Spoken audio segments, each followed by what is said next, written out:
All right, it's game week for the Dogs and the Oregon Ducks, the number 3 team in the country against number 11. And the Chick-fil-A Peach Bowl is going to host these two. Chick-fil-A kickoff game is going to host these two at the Dome on Saturday at 3. The biggest thing that I've got coming into this thing is I'm going to talk you through why I think it's going to be a tough task for Oregon to win this game. Everybody knows by now that they are a 17.5 point favorite, but what we do at Dog Post over on the site with the publications that we create, the books we write and publish that we ask y'all to take a look at, we get into a deeper dive of things. And our final feelings will be later in this week, but I didn't want to prevent y'all from some of the views I've got coming into this thing, having watched Oregon quite a bit. And the games I've watched them play from a season ago so far are both Utah games, the UCLA game, and the Washington game. And I didn't want to just watch both Utah games because, in the case of both of those games, Utah grabbed a lead, not straight off the bat in both cases, but pretty quick. And then they went into halftime with 21-0 leads. There was just not much to say after a while. Against Washington, Utah won that game. Against UCLA, against Washington, the Ducks won that game. They also beat UCLA. Those were both competitive games. The Washington game was in the rain. It was a nasty little game. Oregon is a good team. They are not a team that has scary players. A season ago, another thing that I think is concerning for the Ducks, nevertheless, the fact that Dan is starting over up there, is that when you talk about a lot of their production from a season ago, whether it was on the specifically offensively, you lost your quarterback and your best running back, who's now at USC. And there wasn't much that was real spectacular about Oregon. The problem that Oregon's got, and we'll see if Georgia continues to play in a very good way or not. But the problem Oregon seems to have consistently is the little stuff adds up against them. For instance, I don't know that this is a little thing, but they had this many returns on kickoffs over 30 yards. Now, when you think about it, there's not always a lot of kickoff returns. For instance, Georgia only, in the entire season last year, had 15 returns, so one a game. So when Georgia kicked off, and they kicked off constantly, they had 76 touchbacks. They had 15 returns. Their average return that they permitted was 13 yards. So in a way, it wouldn't be the end of the world to let the other team start at the 13-yard line rather than the 25. Oregon allowed 2.5 returns a game.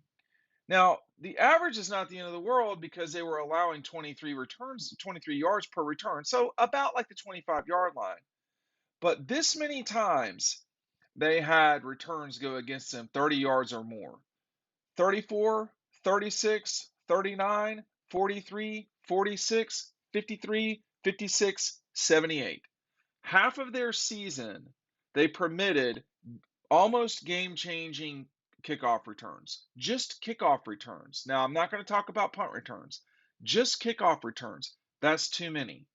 And they had blocked kicks happen to them against Utah. They also had some missed kicks. And, you would see with the Ducks that they did have good players, and they do. I mean, Bo Nix is a very good quarterback. I think we all know what Bo Nix brings to the table. He has been a good quarterback for Auburn. His best game against Georgia came in 2019.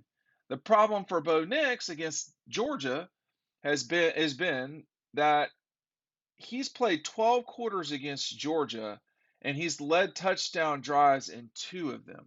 In 2 of the 12 quarters he's played, he's led touchdown drives in 2 of them. Now, I would have to go back and look for Bryce Young, but Bryce Young's played 8 quarters against Georgia, and if I'm not mistaken, he's led touchdown drives. This is off the top of my head in 4 of them. So the one touchdown drive, if you want to call it that, in Indianapolis, and then I'm certain he scored in at least 3 quarters. He did not score in the first quarter. Again, this is going off the top of my head. You can get the details of this in DAWGSTRUCTION. Make sure you're picking it up. I appreciate everybody who's getting it.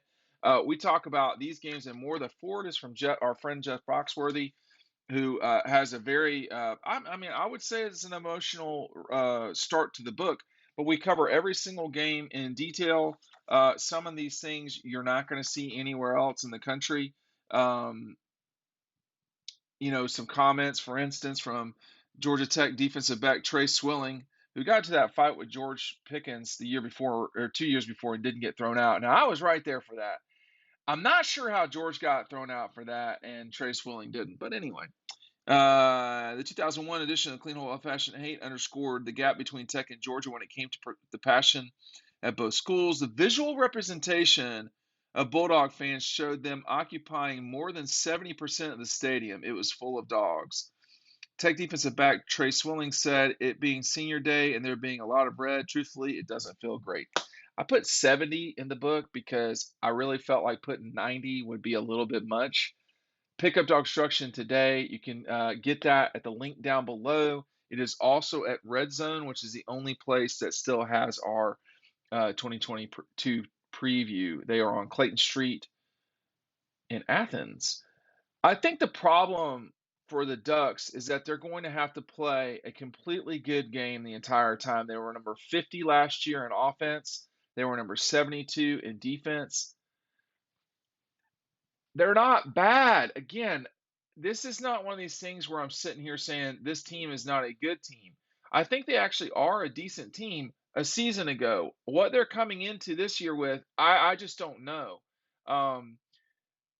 But they were not spectacular at anything a year ago. I mean, everything that you look at, nothing jumps out. When you watch them play, Utah specifically really gashed them on the edges with the run game. When you looked at the statistics of the game, before you watched it, you'd be like, well, they just probably kind of ran all over them. Not the way Georgia normally runs through people. I mean, Georgia is like slicing through the guards and this was a very seemingly specific way that Utah attacked Oregon. With the UCLA game, the problem there was the quarterback at UCLA is so athletic. He was really trouble for Oregon. Now, let me say this too about the Oregon game with Utah. In both situations, Utah was not that much better than Oregon, and when I watched, but there were like 10 plays that really killed the Ducks. Twice in the first game, the Ducks gave up huge kickoff returns, a 34-yarder and then a 78-yarder. In the second game against Utah, they gave up another 40-yard run on the start of the game. So both games, boom, right off the bat. They had some missed field goals, a blocked field goal. It didn't seem like Utah was that much better than the Ducks, but it was just like Oregon kept making mistakes when you did not want to make mistakes. Now, we've not seen that with Georgia a lot through the years, through the Kirby years. Sometimes, yeah, and those games often led to losses. 2019 South Carolina, was just a game where Georgia, well, Jake Fromm very specifically just didn't have it in terms of doing what you needed to do and cutting down on the mistakes. But that game specifically was those 2 games against Utah. They weren't mauled on the line. I kind of expected them, the way the score was lopsided, I thought they would get, just their butt whipped. That's not what happened. I mean, they were getting gashed on the edges. They were making mistakes in, when they would get turnovers, they wouldn't do anything with them, and that's a bad thing. Say what you want about this Alabama game from the 2021 season, the second one, but when Alabama got their turnover, they cashed it in for a touchdown. Georgia got 2 turnovers from Alabama, and one of them was this play, a pick six from Keely Ringo. So at the end of the day, Georgia would have either won that game 33-18, or they would have won it, very quick math, 26 to 11. They would have won the game either way with the mistakes or not. Now, I heard this. I watched the CBS thing this weekend. I recorded it, and that trio with no uh, Hey Georgia won said that it basically implied that if Alabama's receivers didn't get hurt, they win the national championship. Yeah, well, I don't know. I know that didn't happen, and I know that those guys got hurt. God bless them. But the Georgia players lifted the trophy, and they probably would have lifted the trophy. But that's like saying, if Adam Anderson played in that game, or come on, how long are we going to do this for?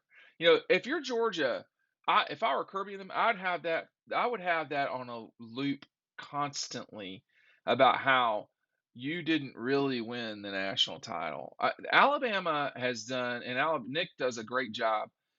Alabama's done a great job for a long time now of refocusing and playing not really the victim card. That's what Dabo does, and having these grievances, but addressing that they did not win it all the season before.